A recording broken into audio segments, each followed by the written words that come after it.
Hello everyone, welcome to Catch Up on English. Guys, reading plays a vital role in learning English. Reading से आपकी pronunciation अच्छी होती है, vocabulary enhance होती है, इसके साथ साथ पंक्चुएशन जो कि ग्रामर का एक मेजर पोर्शन है उसे भी अच्छे से सीखा जा सकता है. But I want to tell you something. It's not necessary to read books or articles which contain tons of toughest words, complex sentence structures. It would make you feel bored very soon. तो हमें ऐसा कुछ पढ़ना चाहिए जिसे पढ़ने में हमें मज़ा आए. And children story books are the best choice to start our reading journey. तो मैंने इसीलिए पंचतंत्र के को सिलेक्ट किया है. इस बुक की हर एक स्टोरी इंटरेस्टिंग होने के साथ साथ हमें मॉरल वैल्यूज़ भी सिखाती है. ठीक है, और इससे हम काफ़ी सारी वोकेबलरी भी सीख सकते हैं. तो चलिए शुरू करते हैं वीडियो को. आई होप कि आप सबको वीडियो बहुत ज़्यादा पसंद आएगी, और वीडियो अगर अच्छी लगे तो प्लीज़ प्लीज़ प्लीज़ सब्सक्राइब ज़रूर कीजिए और शेयर और लाइक भी कर दीजिए. So let's begin. The clever crab. Clever का मतलब क्या हो गया? चालाक. और क्रैब का मतलब केकड़ा. तो द क्लेवर क्रैब मतलब चालाक केकड़ा. तो ये कहानी है एक चालाक केकड़े की. Once upon a time in a dense jungle. Once upon a time का मतलब होता है एकदा या किसी एक समय में. इन अ डेंस जंगल मतलब किसी घने जंगल में. तो पूरा क्या हो गया? किसी समय एक घने जंगल में. There was a beautiful lake. क्या था? एक बहुत सुंदर लेक था. लेक मतलब एक जलाशय. ब्यूटिफुल मतलब सुंदर. There lived many water creatures in it. वहाँ क्या रहता था? Water creatures. क्रीचर का मतलब हो गया एनिमल. ओके, प्राणी, जंतु, एनिमल. तो क्रीचर का मतलब होगा एनिमल. तो वाटर क्रीचर्स मीन जल में रहने वाला प्राणी, जो प्राणी जल में रहता है.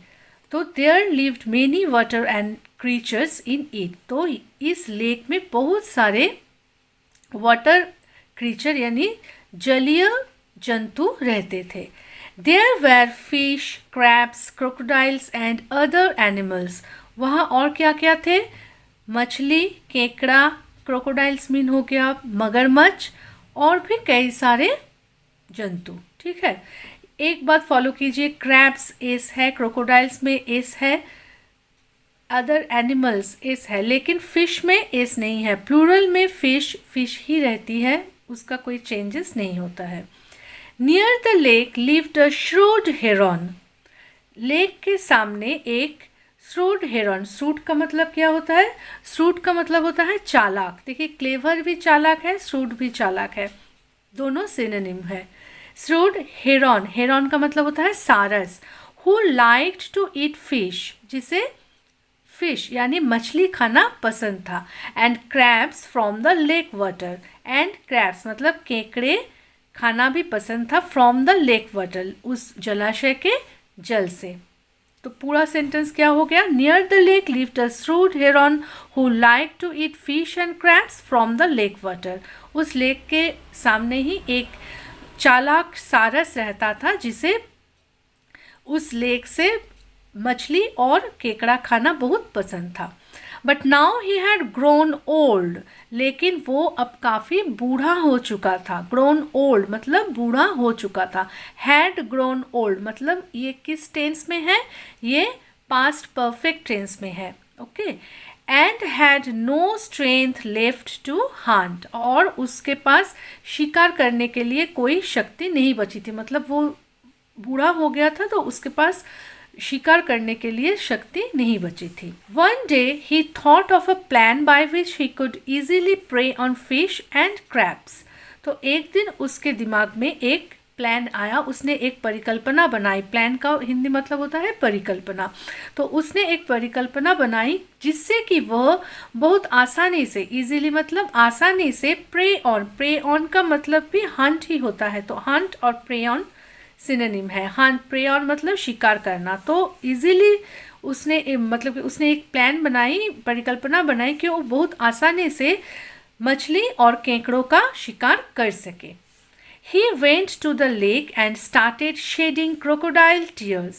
वो जलाशय के पास गया और शेडिंग क्रोकोडाइल टीयर्स मतलब कि वो मगरमच्छ के आंसू रोने लगा। मगरमच्छ के आंसू मतलब फेक आंसू, मतलब नकली आंसू।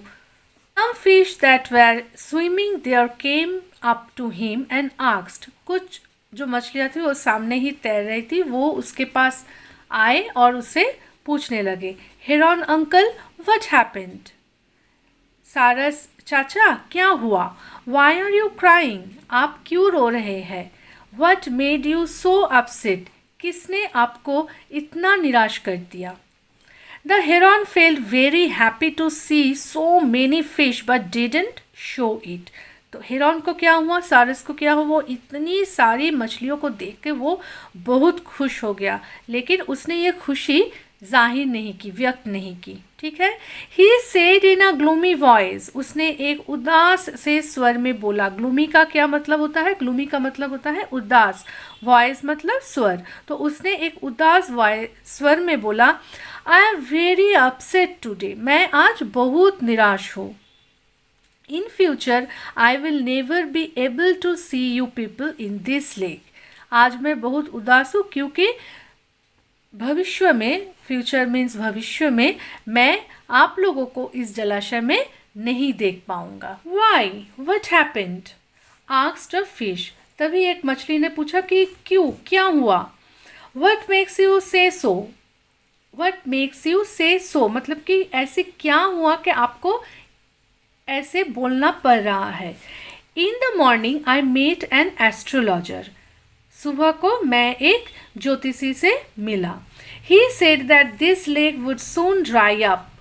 उन्होंने कहा, ही सेड दैट, उन्होंने कहा, दिस लेक मतलब ये जलाशय, वुड सून ड्राई अप जल्दी ही सूख जाएगा। ड्राई अप मतलब सूखना, सूख जाएगा। And all the lake dwellers का मतलब होता है जो लोग लेक में रहते हैं। ओके, जो लोग लेक में रहते हैं, जो लोग जलाशय में रहते हैं। ड्वेलर का मतलब है वासिंदा। And all the lake dwellers would die. जो लोग इस लेक में रहते हैं वो मर जाएंगे। I am very sad. तो मैं बहुत दुखी हूँ। I have decided to keep a fast to please God. तो मैंने क्या किया, मैंने ये निर्णय लिया है। आई हैव डिसाइडेड, मैंने ये स्थिर किया है कि to keep a fast. Fast का क्या मतलब है? फास्ट का मतलब होता है उपवास रखना। Fast to please God. To please God का मतलब भगवान को संतुष्ट करने के लिए। टू प्लीज समवन मतलब है किसी को संतुष्ट करना। All the fish got very scared. सभी जो मछलियाँ थी वो बहुत डर गई। They quickly dived in and went to their king. तो मछलियों ने किया क्या, वो क्विकली डाइव्ड इन का मतलब गोता लगाना, मतलब वो जल्दी से पानी के अंदर गोता लगाए उन्होंने और उनके जो राजा है उनके पास गए। They told him all that the heron had said. उन्होंने वो सारी बात राजा को बताई जो सारस ने उनको बताई थी। The king also got tensed. राजा को भी बहुत चिंता होने लगी। गॉट टेंस्ड मतलब बहुत चिंता होने लगी। One fish advised him. एक मछली ने उन्हें सलाह दी। I think that we should better consult the heron. कि हमें सारस से ही इस बारे में आलोचना करनी चाहिए। कंसल्ट मतलब आलोचना या विचार विमर्श करना। किसी कोई सलाह मांगते हो किसी से तो उसे कंसल्ट कहते हैं। He is so concern for अस। वो हम लोगों के बारे में बहुत ही चिंतित है। The king agreed and they all went to the heron who was waiting impatiently on the bank. The king agreed मतलब राजा तैयार हो गया। and they all went to the heron मतलब वो सब सारस के पास गए। who was waiting impatiently जो उन सभी के लिए बेसब्री से इंतज़ार कर रहा था। कहाँ? on the bank नदी के तट पर, लेक के तट पर, जलाशय के तट पर वो सभी के लिए एकदम बेसब्री से इंतज़ार कर रहा था। The king said to him. राजा ने उससे कहा, my fish informed me what the astrologer told you.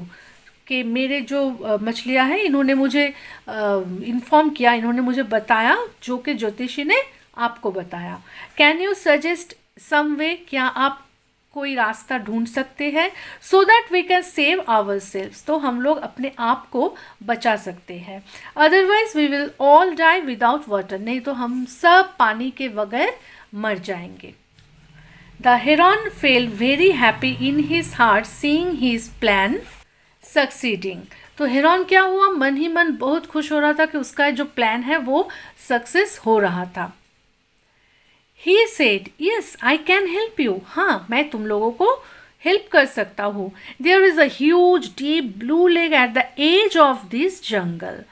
क्या हुआ, इस जंगल के एज में, एज का मतलब क्या हो गया, किनारे में, ओके इस जंगल के किनारे में एक बहुत बड़ा, ह्यूज बड़ा, डीप बहुत गहरा, ब्लू लेक नीले रंग का जलाशय है।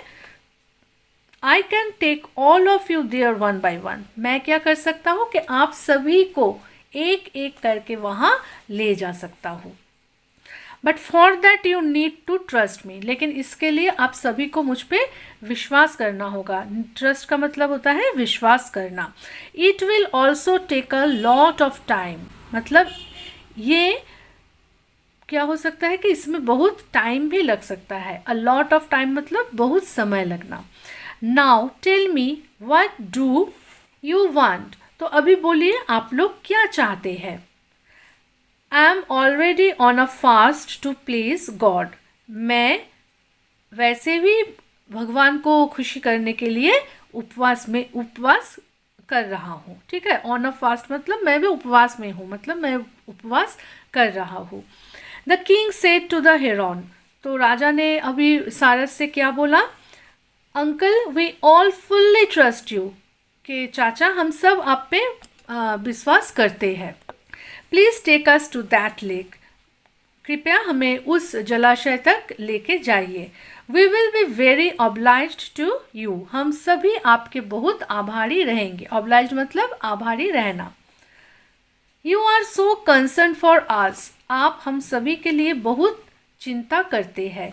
You have also kept a fast for our sake, आपने हम सबके लिए उपवास भी रखा। थैंक्स टू यू, आपको बहुत बहुत धन्यवाद। Now the shrewd heron started taking the fish to the lake at the edge of the jungle, तो अब वो चालाक सारस ने क्या किया, एक एक करके फिश को, मछलियों को उस जंगल के किनारे जो जलाशय है वहाँ तक ले जाने लगा। बट एक्चुअली, लेकिन असल में क्या हुआ, instead of taking them to a lake, उन्हें उस लेक में ले जाने की बजाय, इंस्टेड ऑफ के मतलब है बजाय, instead of taking them to a lake, उन्हें उस जलाशय में ले जाने के बजाय, ही टूक देम टू अ रॉक केव, वो उन्हें कहाँ ले जाता था, एक पत्थर के गुफा में। केव का मतलब हो गया गुफा। एंड डिवोर देम, एंड उन्हें निगल जाता था। डिवोर का मतलब होता है निगल जाना, ओके डिवोर का मतलब होता है निगल जाना, और उन्हें निगल जाता था। One day an intelligent crab went to the heron and said, एक दिन क्या हुआ, एक बुद्धिमान केकड़ा, इंटेलिजेंट का मतलब बुद्धिमान, क्रैब केकड़ा, went to the heron and said, uncle please take me also to the other lake, तो उसने क्या कहा कि चाचा मुझे भी वो जो अलग सा जलाशय है वहाँ ले चलिए। I don't want to die, मैं मरना नहीं चाहता। The heron agreed as he liked the taste of crabs too, और वो सारस क्या हुआ, जल्दी से राजी हो गया, क्योंकि उसे उस केकड़े का जो मांस है उसे खाना भी उसे बहुत टेस्टी लगता था। The crab climbed on the back of the heron and the heron flew of, तो क्या हुआ, वो क्रैब जो था, केकड़ा जो था, climbed on the back of the heron, मतलब सारस के ऊपर जो पीछे ऊपर उठ के बैठ गया। And the heron flew off, और सारस उड़ गया। When the heron was near to the rock cave, जब वो सारस उस पत्थर के गुफा के नज़दीक पहुंचा, the crab saw fish bones scattered there, तो उस केकड़े ने देखा कि मछलियों के जो हड्डी होती है वो वहाँ बिखरे पड़े हुए है। स्कैटर्ड का मतलब होता है बिखरे पड़े रहना, ठीक है। He understood everything and got furious, तो वो सब कुछ समझ गया और एकदम आग बबूला हो गया। गॉट फ्यूरियस मीन्स आग बबूला हो जाना, उसे गुस्सा आना। He climbed to the heron snake and shouted, वो क्या हुआ, हेरॉन के गले में चढ़ गया और चिल्लाने लगा। यू श्रूड बर्ड, तुम चालाक पक्षी, so this is the other lake where you are bringing my brothers to, तो यही वो अलग सा जलाशय है जहाँ तुम मेरे भाइयों को ले आते थे। Now you will not be alive to eat any more fish, तो अब तुम और कोई फिश खाने के लिए जिंदा नहीं बचोगे।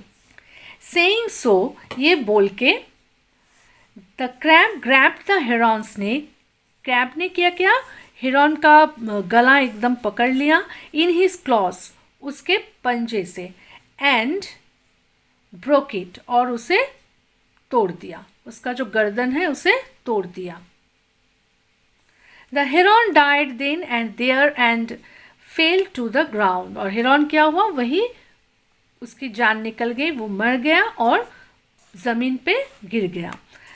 The crab somehow dragged the head of the heron to the lake, तो अब केकड़े ने क्या किया, किसी तरह से घसीटते हुए उसका जो सर है उसे उस लेक के तरफ, उस जलाशय के तरफ ले आया। And told everyone about his ill scheme, और सभी को उसके, इल स्कीम का मतलब होता है षड्यंत्र, ओके, ईल स्कीम का मतलब होता है षड्यंत्र। देखिए ईल का मतलब हम लोग जानते हैं क्या, कि जब ये कोई बीमार होता है तो हम लोग जानते हैं कि उसका मतलब होता है ईल, लेकिन यहाँ पे ईल स्कीम मतलब ये एक साथ यूज हो रहा है, तो ईल स्कीम का मतलब हो जाता है षड्यंत्र। The king of the fish thanked the crab for saving the life of the rest of the fish, तो मछलियों के जो राजा था उन्होंने क्रैब को धन्यवाद बोला, for saving the life of the rest of the fish, दूसरे जो फिश थे, जो दूसरे जो मछली थे उनके जान को बचाने के लिए। तो इस कहानी का मॉरल क्या हो गया, a hunter can never be a protector, जो शिकारी होते हैं वो कभी भी प्रोटेक्टर नहीं होते, मतलब कि वो कभी भी हमें रक्षा नहीं कर सकते हैं। We should be aware of shrewd minds, हमें हमेशा चालाक मतलब कि जो हमारे साथ चालाकी कर सकते हैं ऐसे लोगों से अवेयर रहना चाहिए, बच के रहना चाहिए। तो ये था पूरा स्टोरी। आप तो अगर वीडियो अच्छी लगी तो प्लीज़ एक लाइक करके चैनल को सब्सक्राइब करना बिल्कुल ना भूलें। मिलते हैं नेक्स्ट वीडियो में, till then bye bye, take care, thanks for watching.